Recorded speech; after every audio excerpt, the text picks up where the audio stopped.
events similar as Nirupa today. And I'm very happy to be here today and talk about sustainable lifestyle and minimalism.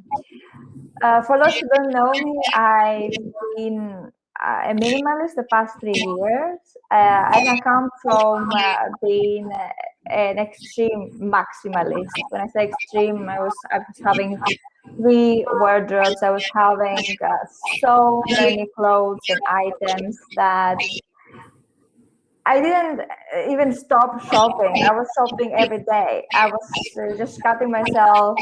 I was watching myself shopping every single day, a small item here and there, wearing it for one time and then drop it somewhere in my wardrobe and never use it ever again.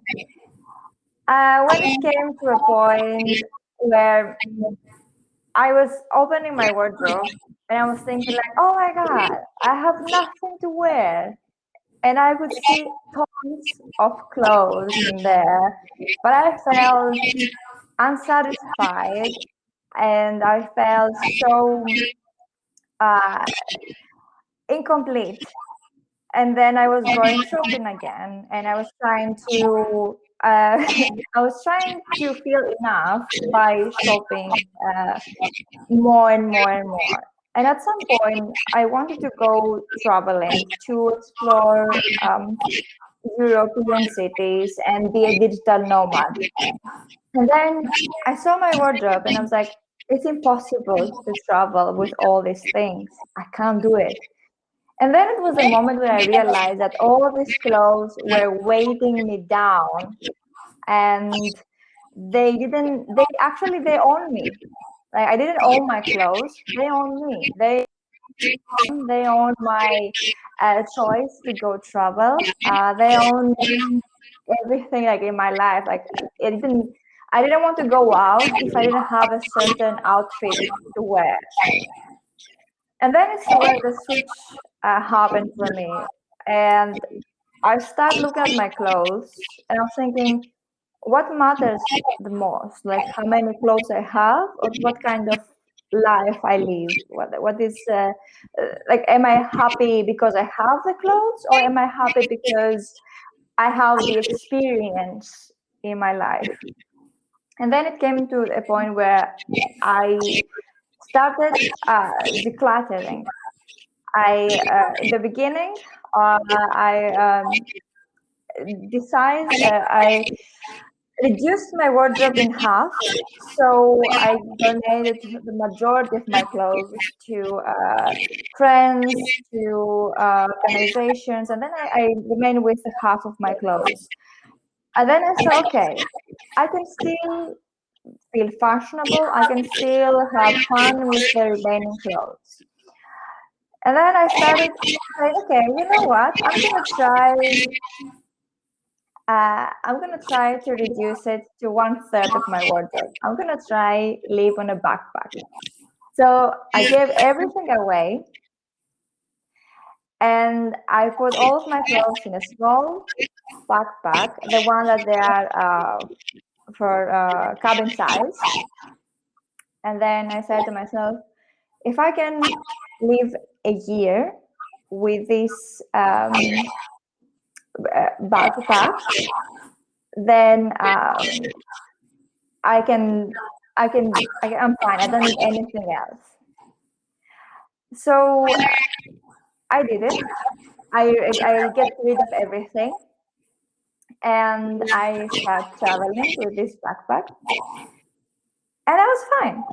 I had enough clothes. I never felt that I needed anything extra. I needed to. Sorry, can you guys hear me? Because I hear also the background noise. I just want to check. Yes, we are still hearing some of that feedback, Linda. Okay.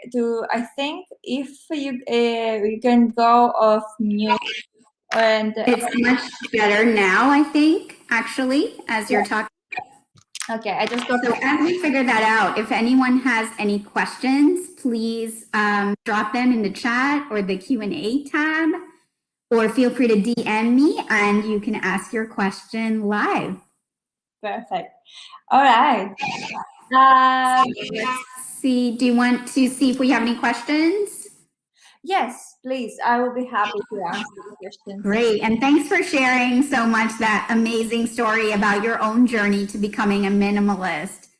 One of the questions we had was, how does one go about doing this and then sustaining it? It's not difficult. That is my experience.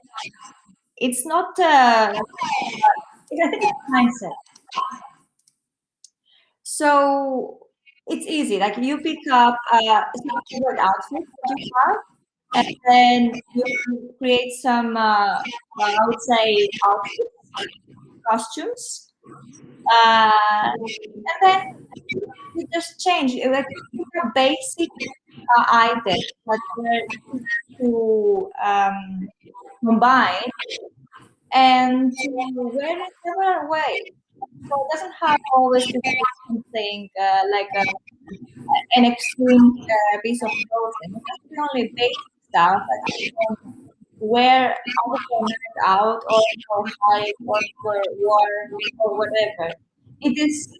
It's easy to be sustainable, this thing. And if you need to buy new clothes, you can always have the rule one in, one out, which means giving a piece of clothing it's no longer wear, somebody else or donate, and then uh, you buy something second hand wherever you are, and then you keep going on that rhythm. Great. Thank you so much. And I'm trying to figure out if the feedback is coming from me not being on mute or off mute, but we'll figure that out. So one of the other questions that we had, Linda, was what is in that backpack that you mentioned? Okay, so at the moment, I have 2 pair of jeans.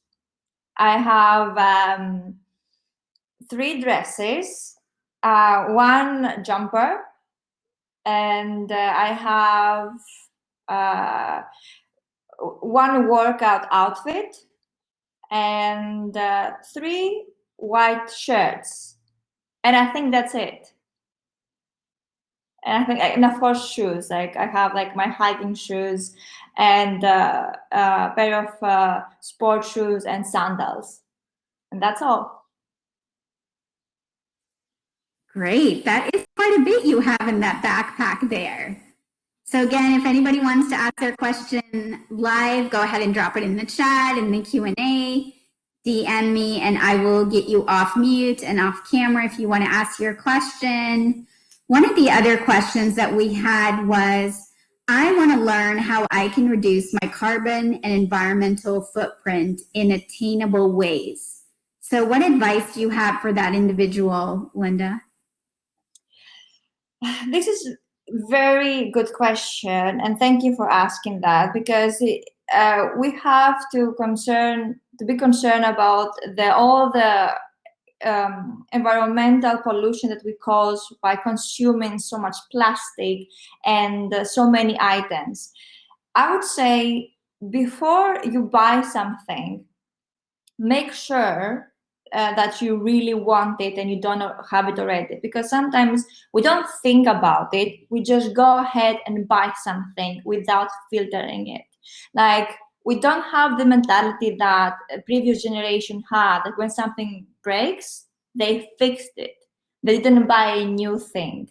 So if something, like if your clothes are torn, and you can just sew it, or just take your shoes to the cobbler, or do something to maintain what you already have. You don't have to buy all this stuff. And it's not only the financial aspect that you save money but not buying new stuff, but just remember, we buy and we produce so much so many things nowadays because we can, because of the technology and because of the mass production.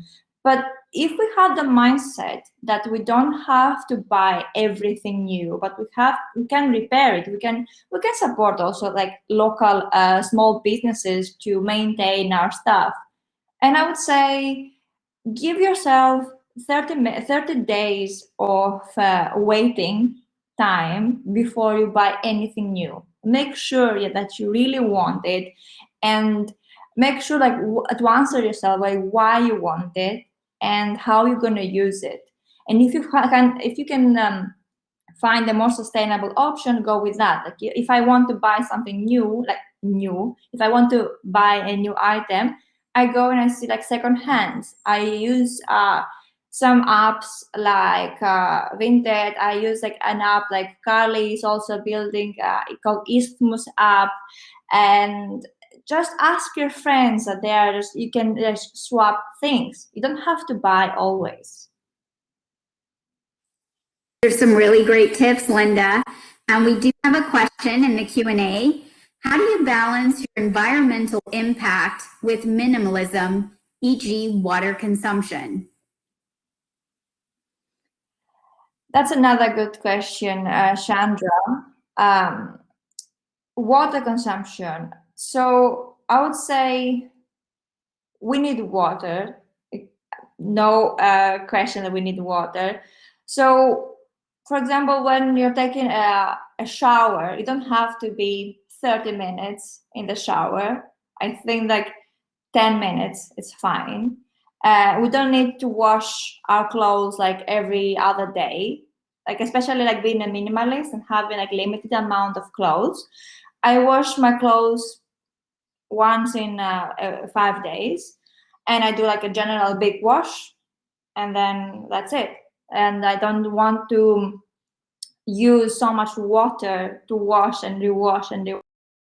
So I would say being very mindful with how much water we use to wash our clothes and wash ourselves, because now like we have like all the running water in the Western societies.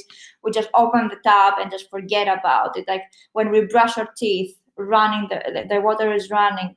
We have to be more mindful. Put a sticker note and say, save water. Like I need this water. Next generations are going to need this water. I've heard people talking about from California that the rivers are draining there. Like I was watching some documentaries that the water supplies are limited. We have to be more aware of these things. And also like buying jeans, like a pair of jeans, like how much water does a pair of jeans use to be produced? A t-shirt, a simple t-shirt, all this water. That's why we should have in mind recycling and sustaining what we already have.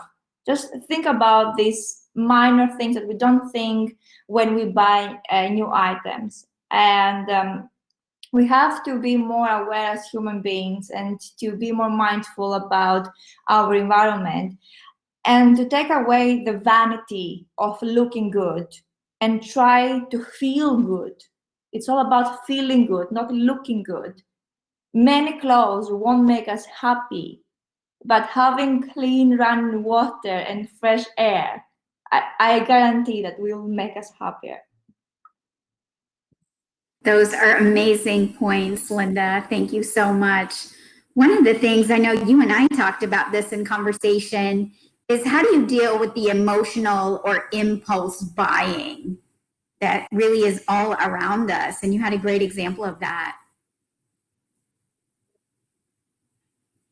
Yeah, the environment is a big influencer in the way that we consume. Like I was living in Italy a couple of months ago, and for 6-7 months I was there.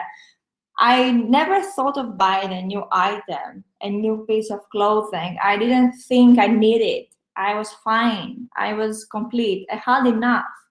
But the moment I relocated to a city and suddenly I saw all this projection, all these advertisement, people walking around me with fancy new clothes and all these shops that they were just having these nice clothes displayed.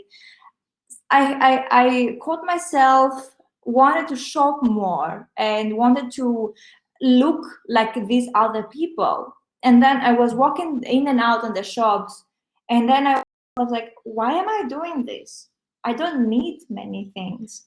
Why am I walking to the stores and wanted to look better? To whom am I competing with?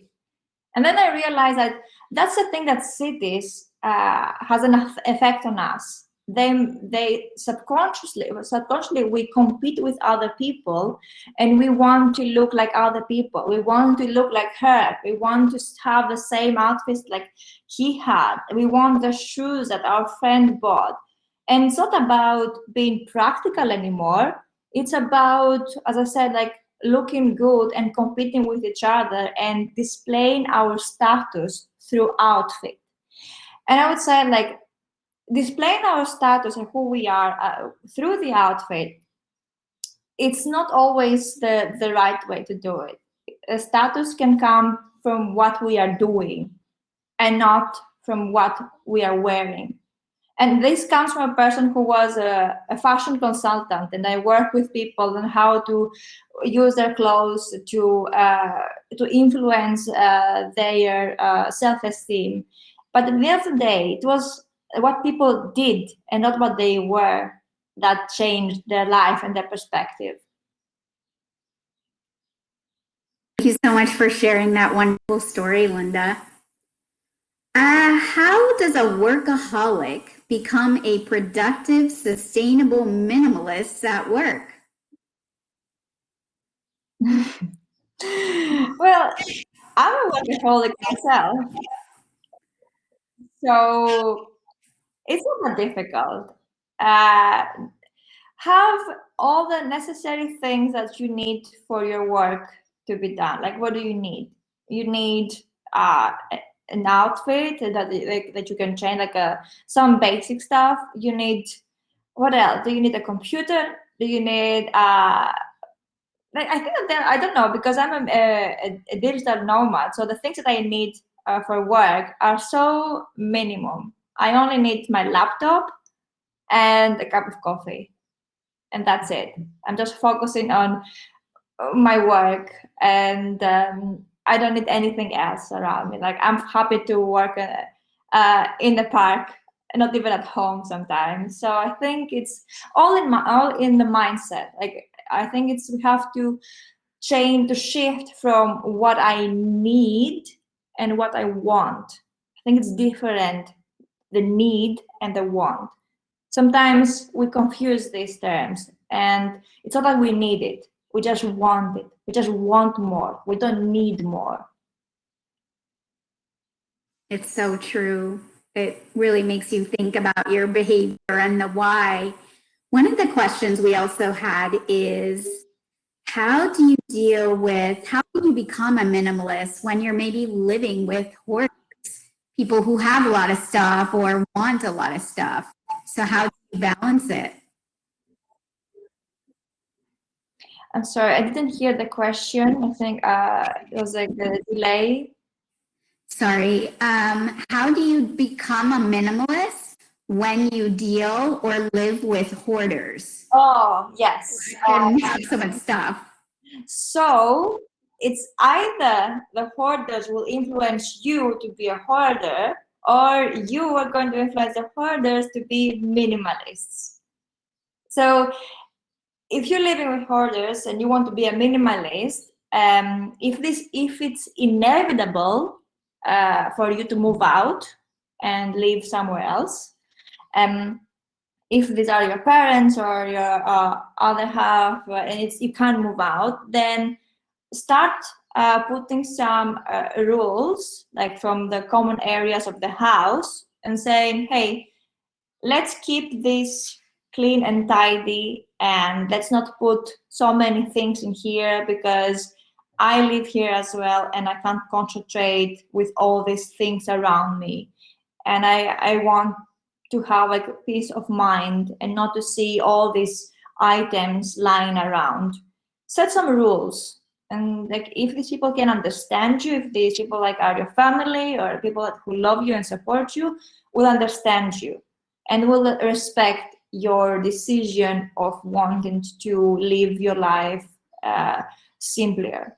Maybe you can not preach to them by any means, but give them the chance to learn more about the effect of minimalism and question what they have and ask them, do you really need this? What is this doing? How would you use this in the past 30 days? I haven't seen it like since the day you bought it.